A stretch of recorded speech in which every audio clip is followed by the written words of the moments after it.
পর্দা, মূল পর্দাটা হচ্ছে 14 জন নারী এবং পুরুষ ছাড়া পৃথিবীর সকল নারী পুরুষের সঙ্গে পর্দা করতে হবে। এটা কার হুকুম? আসতে বলবেন না, কার হুকুম? ছেলেদের জন্য 14 জন নারী আর মেয়েদের জন্য 14 জন পুরুষ।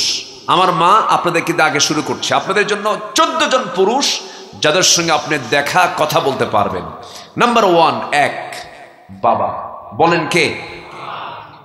2 ছেলে, 3 ভাই, 4 নানা, 5 দুধ ভাই, 6 মামা, 7 ভাতিজা, 8 ভাগিনা, 9 চাচা, 10 দাদা, 11 শ্বশুর, 12 সৎ ছেলে, 13 দুধ ছেলে, 14 মেয়ের জামাই।